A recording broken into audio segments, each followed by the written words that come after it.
Hey guys, today we're talking about two blockbusters, one from last year and one from this year. The one from last year is No Time to Die, the latest James Bond movie, the last movie made with Daniel Craig as James Bond. I mean, there's no spoiler there. He has announced it many times because I think Daniel Craig is just tired of being James Bond. This movie is directed by Kari Joji Fukunaga. I mean, he has done some movies like Jane Eyre, Beast of No Nation, and he directed various episodes of True Detective for HBO on its first season, but I don't think he's a very well-known director, at least not outside of the US and outside of the cinema circles, if you will. This movie sees James Bond just going back to many things that have happened in the previous James Bond films, which I appreciated because it's like a nice way to talk again about things that we may not remember from the other movies. And I have to be honest, I never saw Spectre. It was nice that they went back to some things that happened in that movie because I just didn't see it, so I didn't know about it, and I felt that I didn't really miss anything by not watching it, to be perfectly honest. There's a lot of action. I love that the James Bond movies have actually been upgraded and there's a lot of action. All the stunts are just amazing. The visual effects really work, although they are not really perfect. I mean, they're a bit crunchy here and there, but you know, it's a James Bond movie, so you have to have special effects in these movies, and also the art direction is always very slick and very interesting because the villain always has this magnificent lair, and the offices of MI6 are always so like austere but British but you know obscure. But sadly, these movies also suffer from a formula that has been used a little bit too many times, and I appreciate the fact that they try to make women have a little more to do in these movies. I really think that Lashana Lynch and Ana de Armas had fantastic characters to play with, because women in James Bond movies normally are so boring, for the exception of a couple, and even the main lady here, played by, I forget her name, Lea Seydoux. I mean, she's really one note. I don't think that actress is bad because I have seen her in other things and she has been pretty good, but in this movie, I mean, she's boring as hell and just another blonde. But if you compare her to Lashana Lynch and again Ana de Armas, I mean, Ana de Armas is so much fun. She's in a little bit of this movie. She's like for 20 minutes, but she really works. And Lashana Lynch, of course, is the James Bond equivalent, if you will. I mean, you really appreciate that, because why not a woman? Why not? And I hope that in future movies they keep applying the same thing and don't go back to the seductress woman that they always use in the old movies. I mean, that's not really something that they should be keeping on these James Bond movies. The movie is fine. Is it a great end to this character? No. It isn't. It's a boring ending, to be honest, and very predictable from the start of the movie. But, I mean, again, it has nice stunts, nice action scenes, and that's why you would go and watch one of these movies in cinemas or even online on streaming, because it's like silly fun for 2 hours and a half, I think. You don't go there for an amazing cinematic experience. This movie is nominated for the Academy Awards in Best Original Song, which I thought it was not good. If you compare it to Adele song from Skyfall, I mean, this is trash. I mean, sorry Billie Eilish fans, but this is not it. Best sound, the sound design on this movie is fantastic, so it might take this prize. I think Skyfall won this award. And best visual effects, again, they're good, but sometimes they're really like not finished or something. They look like from 20 years ago, and that's not a compliment. But yeah, the movie is kind of entertaining, and if you want like an afternoon to just watch a movie that's a lot of explosions and people running and people shooting, this might be it.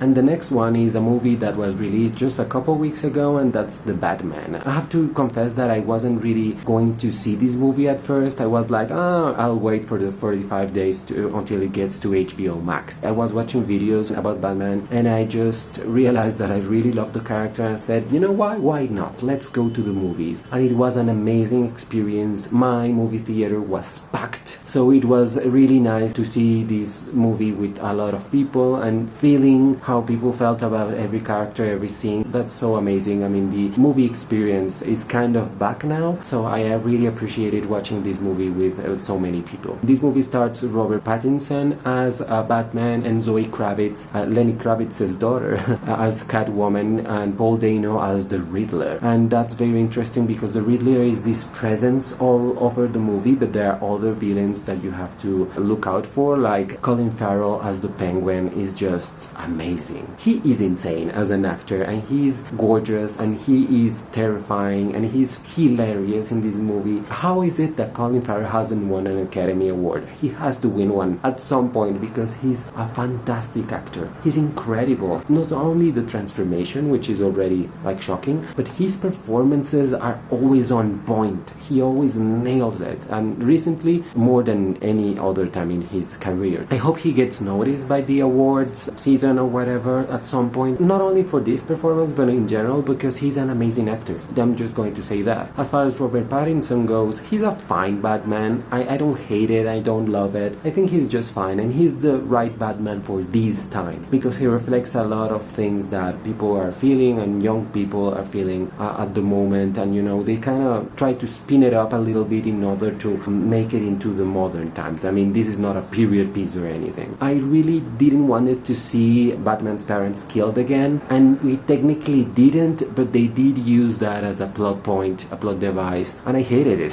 That's the only part that I'm like, really? You really had to use that? So annoying, because it's always the same. It's like with Uncle Ben for Spider-Man. He is always used in one way or the other, and even in the last movie or a Spider-Man movie they kind of used it, and here it's again with the parents, and it's like, okay, they tried to do a twist with that, and of course it's going to unravel in future movies, and future movies are already confirmed, and that's really entertaining because they might explore a lot of new things. But come on, we know that they died. Even people that had no idea about Batman know that he has no parents, so we know. But the rest of the movie is fantastic. These visual effects are really well realized, really practical. Also, Paul Dano as the Riddler, he's a very interesting villain. I think he's, again, a villain of the times. I don't think he's particularly amazing, you know, mesmerizing as the character. He's very interesting and he's very good, but he's not like Heath Ledger, for example. I mean, Heath Ledger did something incredibly different and bold. Paul Dano did something entertaining and very good. You really see how amazing of an actor he is, but it wasn't Heath Ledger, let's just say that. And it wasn't Joaquin Phoenix in The Joker either. I mean, other characters were fine, other actors, John Turturro, Peter Sarsgaard, Andy Serkis, all fine. You know, other people would have been perfect for these roles too, but whatever. I think Jeffrey Wright was really good as Commissioner Gordon. I don't think he's Commissioner yet, Detective Gordon or whatever his name is here. He's good, and sadly this movie does not go with the rest of the DCEU because apparently something changes a lot next year with the Flash. So I mean, the DCEU really needs to get their things in order because they really come out with movies like this that are very entertaining.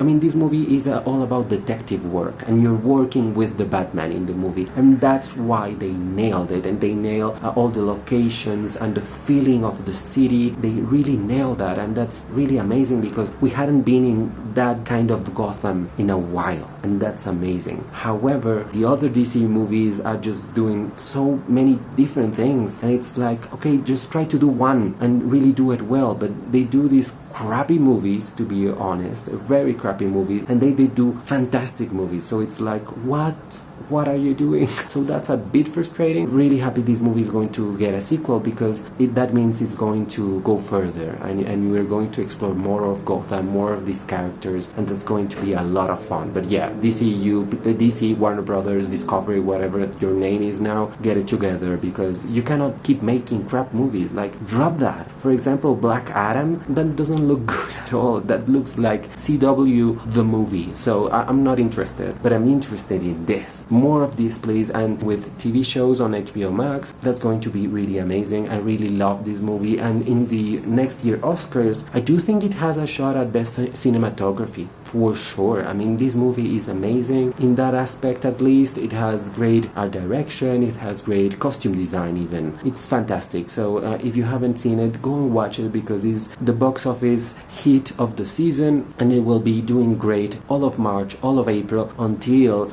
Doctor Strange hits theaters on May. So yeah, whatever. Thank you so much for watching this video. Please comment down below whatever you think about these two movies. Of course, please share these on your social media, and of course subscribe to my channel. Thank you so much. Goodbye.